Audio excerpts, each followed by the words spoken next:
সহিহ বুখারীর 6612 নম্বর হাদিসে আল্লাহ নবী বলেন, ইন্নাল্লাহা কাতাবা আলা ইবনি আদম হাজ্জাহু মিনাজ জিনা আদরাকা যালিকা লা মাহালা। আদম সন্তানকে আল্লাহ জিনার পরীক্ষা দ্বারা পরীক্ষা করবেন, কোনো সন্দেহ নাই। ফাজিনাল আইনি আন-নাজরু, চোখের জিনা হলো দেখা, কোন অবৈধভাবে যেই নারীকে দেখা আপনার হারাম, তার দিকে তাকানো, এটা চোখের জিনা। বর্তমান জামানায় হয়ে গেছে কি কথা কয়, মুখ না ডাকলেও নারীর পর্দা হয়ে যায়। তাহলে চোখের জিনা আর কোনটা? নারীর চেহারা যদি না ডাকলে পর্দা হয়, তো চোখের জিনা কোনটা? এরপর আপনি আপনার ছেলেকে বিয়ে করানোর জন্য একটা মেয়েকে দেখতে যান, মেয়ের বাড়িতে নাকি রাস্তায়? সবাই বলেন বাড়িতে না রাস্তায়? কেন বাড়িতে যাবেন? এখন তো সহজ হয়ে গেছে, মুখ যেহেতু খোলা রাখার কোনো ব্যাপার না, চা দোকানের সামনে দেখলেই তো হয়। দেখে নেবেন চা দোকানের সামনে, কলেজে বাইরে দেখবেন শেষ। হ্যাঁ, টাকাও বাঁচবো, এই তো সুন্দর কথা। কয় টাকাও বাঁচবো, সুন্দর কথা। আব্বারে বলবে, আব্বা চা স্টলের সামনে দেখছি। তাহলে বলেন মুখ ঢাকতে হবে কিনা?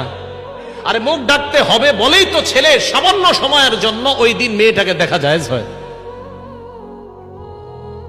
কত রকমের বিপদে যে একের পর এক পড়বেন আল্লাহ জানে। তো দেখেন এইগুলো এটা।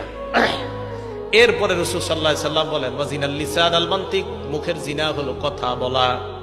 যেই নারীর সাথে দেখা দেওয়া হারাম, ওই নারীর সাথে সরাসরি কথা বলাও হারাম, মোবাইলে কথা বলাও হারাম। এই কিভাবে কথা বলা হারাম?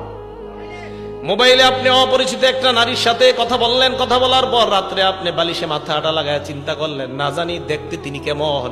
আল্লাহ নবী কয়, ওয়াত নাফসু তামান্না ওয়া তাশতাহি, তোমার দিল কল্পনা করে, এটা হলো দিলের জিনা, অন্তরের জিনা। কি এই জিনা হয় কিনা? ঘরে ঘরে এই জিনা হয়।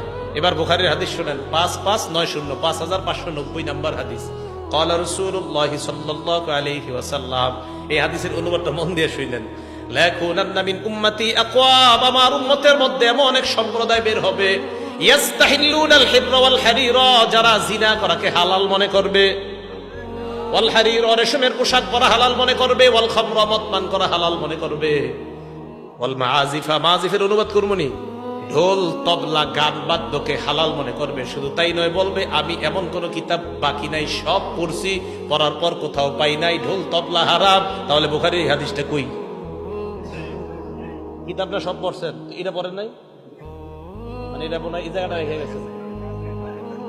হ্যাঁ, বুখারী শরীফের 5590 নম্বর হাদিস। বুখারী শরীফ 5590 নম্বর হাদিস আছে, থাকলে এই জায়গাটা গান বাদ্য ঢোল তবলা হারাম। তো সম্ভবত হযরত এই জায়গাটা পড়ে নাই। হ্যাঁ, তো বলে যে সব পড়ছেন, তো এই জায়গাটা আপনি পড়েন নাই, কি করছে? আচ্ছা, যাই হোক।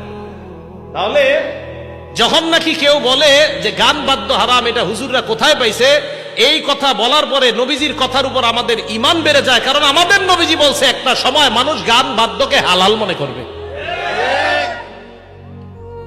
তাহলে এইগুলা কি ভবিষ্যতে হবে না চলতেছে?